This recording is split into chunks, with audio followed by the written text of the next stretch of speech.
Hello दोस्तों, स्वागत है आपका इस सीरीज में जिसमें हम देखते हैं कि data communication and computer network for BCA, BCS या बीएससी कंप्यूटर साइंस जो होता है, तो उनके लिए डेटा कम्युनिकेशन के लेक्चर हम देखते हैं, सारे टॉपिक्स कवर कर रहे हैं। और इसके पहले के अगर लेक्चर आपको देखने तो मैंने डिस्क्रिप्शन में लिंक दिया हुआ है, आप वहाँ पे जाके जो है वो लेक्चर भी देख सकते हो। और आज हम देखने वाले कंपोनेंट्स ऑफ डेटा कम्युनिकेशन।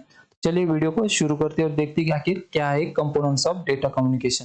तो देखिए, डेटा कम्युनिकेशन क्या होता है कि हम जो डेटा शेयर करते दोस्तों के साथ, किसी के साथ, तो उसे हम डेटा कम्युनिकेशन कहते हैं कि हम एक डिवाइस से दूसरे डिवाइस पे डेटा भेज रहे हैं, तो उसे डेटा कम्युनिकेशन कहा जाता है। तो वहाँ पे जो है कुछ पार्ट होते हैं, मतलब कुछ कंपोनेंट्स होते हैं, तो हम यूज करते हैं। तो वहाँ पे जो है चार एक एसेंशियल कंपोनेंट्स होते हैं, सबसे इंपॉर्टेंट चार कंपोनेंट्स हम यूज करते हैं। सबसे पहला होता है सेंडर, उसके बाद आता है रिसीवर। इनके बारे में हम आगे डिटेल में देखने ही वाले।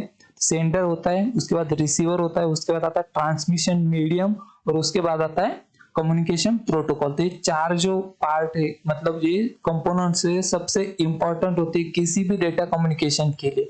तो इनके बारे में हम डिटेल में जानते हैं कि आखिर ये होते क्या है। तो देखिए, सबसे पहला होता है सेंडर। तो सेंडर क्या होता है कि जिस भी डिवाइस से हम डेटा भेज रहे, मान लो मुझे मेरे दोस्त को डेटा भेजना है, तो वहां पे मैं क्या हुआ, सेंडर।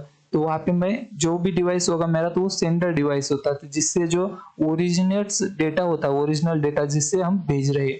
तो वहां पे देखिए, सेंडर जो है अब डेटा भेज रहा है, तो वहां पे जो डेटा होता है तो वो डिजिटल फॉर्मेट में होना चाहिए, क्योंकि जो नेटवर्क होता है तो उसे डिजिटल फॉर्मेट में हम भेजते। जैसे कि देखिए, this format is typically A digital signal. जब भी हम यहाँ से सेंडर की तरफ से जब डेटा भेजते तो डिजिटल सिग्नल भेजते। तो वहां पे आगे जाके यहाँ पे देखिए, अगर डायग्राम की बात करें तो यहाँ पे मुझे जो डेटा भेजना है, तो वहां पे ये होता है सेंडर। अगर उसके बाद जो हम बात करें तो वो होता है रिसीवर। अगर मुझे डेटा भेजना है दोस्त को, तो वो दोस्त का जो डिवाइस होगा तो उससे ही हम रिसीवर कहते हैं, जो भी उसका डिवाइस होगा वो रिसीवर होता है। अब देखिए, यहाँ पे जो है हमने क्या भेजा था, वहां पे डिजिटल सिग्नल भेजा था। सेंडर ने क्या भेजा, डिजिटल सिग्नल, बट यहाँ पे आके वो ओरिजिनल फॉर्मेट में आना चाहिए, वहां पे जो कन्वर्ट होना चाहिए। यहाँ पे रिसीवर को जब वो रिसीव होगा, तब वो डिजिटल सिग्नल जो ओरिजिनल फॉर्मेट, मान लो कि आपने भेजा था हाई, बट क्या होगा, सेंडर जब भेजेगा तो वो हाई का जो है डिजिटल सिग्नल में कन्वर्ट हो जाएगा। तो वो डिजिटल सिग्नल इसे मिलेगा, फिर वो उसे कन्वर्ट करके फिर हाई जो भेजा था उसे ओरिजिनल फॉर्मेट में कन्वर्ट कर देगा। उसके बाद देखिए, यहाँ पे जो है टिपिकली ह्यूमन रीडेबल टेक्स्ट और इमेजेस में वो कन्वर्ट होना चाहिए। यहाँ पे देखिए, इसने डेटा भेजा था, यहाँ पे ये जो है ये रिसीवर है। मान लो कि मुझे इसे मैसेज भेजना था, तो ये रिसीवर होगा। तो सेंडर, रिसीवर, उसके बाद आता है ट्रांसमिशन मीडियम। अब देखिए, मैंने डेटा भेजा, उसने रिसीव करा, बट ये इसके बीच में कुछ ना कुछ तो मीडियम, मतलब मीडियम क्या होता है, ट्रांसमिशन मीडियम क्या होता है कि जिसके जरिए हम डेटा भेज रहे, हो सकता है वो एक तो वायरलेस हो, फिर या वायर के जरिए। मतलब वायर के जरिए क्या, कि मान लो कि मुझे मेरा जो कनेक्शन है लोकल नेटवर्क में, तो वहां पे मैं जो है लैंड केबल जो होता है उसके जरिए अगर मैं भेजता हूँ, तो वो होता है ट्रांसमिशन मीडियम। अगर मैं मोबाइल टू मोबाइल मैसेज भेज रहा हूँ, तो वहां पे क्या होता है कि वायरलेसली हम वहां पे डेटा भेज रहे, तो वो होता है ट्रांसमिशन मीडियम, वायरलेस। तो देखिए, transmission medium is a physical medium that carries the data from sender to receiver. वही जो मैंने कहा कि जो ये मीडियम होता है कि जिस जरिए हम डेटा भेजते, लाइक अगर मैं लैन केबल से भेज रहा हूँ, तो वो लैन केबल से जो सेंडर है वहां से लेके रिसीवर तक भेज देगा। तो वहां पे देखिए बहुत सारे मीडियम होते हैं, लाइक कॉपर वायर होता है, ट्विस्टेड पेयर केबल होता है, कोएक्सियल केबल होता है, फाइबर ऑप्टिक होता है।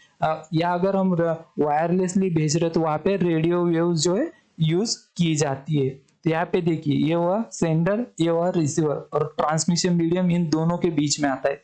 देखिए, ये यहाँ पे कुछ भी हो सकता है, केबल हो सकता है या वायरलेसली भी हो सकता है। तो उसके बाद आता है कि कम्युनिकेशन प्रोटोकॉल। देखिए, कम्युनिकेशन प्रोटोकॉल जो है सॉफ्टवेयर जनरेटेड होते हैं, मतलब ये फिजिकल आई से दिखाई नहीं देते, मतलब आपको ये दिखाई नहीं देंगे क्योंकि सॉफ्टवेयर जनरेटेड होते हैं। और कम्युनिकेशन प्रोटोकॉल क्या है कि set of rules that govern the communication between two devices. तो ये जो प्रोटोकॉल्स होते हैं, इसमें कुछ सेट ऑफ रूल्स होते हैं जो कि जो डेटा कम्युनिकेशन हो रहा है उसे जो है देखते हैं कि यह कम्युनिकेशन जो हो रहा है अच्छी तरीके से हो रहा है या नहीं तो उसे हम प्रोटोकॉल कहते हैं। सेट ऑफ रूल्स होता है इसमें। तो मान लो कि यहाँ पे देखिए, यहाँ पे प्रोटोकॉल क्या करते हैं, specifies how the data is transmitted, formatted and received. तो जो मैंने कहा कि वो देखते कि डेटा कैसे जा रहा है, कम्युनिकेशन कैसे हो रहा है, तो उसे हम प्रोटोकॉल कहते हैं। देखिए यहाँ पे जो मेनली जो यूज किए जाते हैं, तो वहाँ पे टीसीपी आईपी होता है, यूडीपी होता है, एचटीटीपी जो प्रोटोकॉल होते हैं सबसे ज्यादा कॉमनली यूज किए जाते हैं। अब यहाँ पे देखिए हमने जो डायग्राम देखा था, तो वहाँ पे क्या था, ये डेटा भेजने वाला, अगर मान लो कि ये दोस्त मुझे जो है डेटा भेजना है मेरे दोस्त को, तो यहाँ पे देखिए सेंडर रिसीवर उनके बीच में जो ट्रांसमिशन मीडियम, मान लो कि यहाँ पे हमने लैंड केबल लगाया हुआ है, तो ये यहाँ पे आता है। तो अब यहाँ पे प्रोटोकॉल क्या है, तो प्रोटोकॉल यही है कि अगर मैं एक सिंपल सा रूल बनाऊं मेरा खुद का, तो यहाँ पे देखिए it must receive by Ankita. अगर प्रोटोकॉल की बात करें तो ये जो है यहाँ पे मैंने जो डेटा भेजा है वो इस अंकिता नाम की दोस्त को ही जाना चाहिए। ऐसे एक सेट ऑफ रूल्स हमने बनाया, तो ये उसे हम प्रोटोकॉल कहते हैं। सेट ऑफ रूल्स होते हैं that govern communication between two devices, तो इसे हम कम्युनिकेशन प्रोटोकॉल कहते हैं। तो ये कंपोनेंट्स होते हैं डेटा कम्युनिकेशन के। तो अगर ये आपको अच्छी तरीके से समझ में आया होगा, तो आगे भी हम इसके जरिए और भी जो डेटा कम्युनिकेशन के जो लेक्चर्स होते हैं वो देखने वाले, तो चैनल को जो है सब्सक्राइब करके रखिए ताकि वो भी लेक्चर आपको मिलते रहे।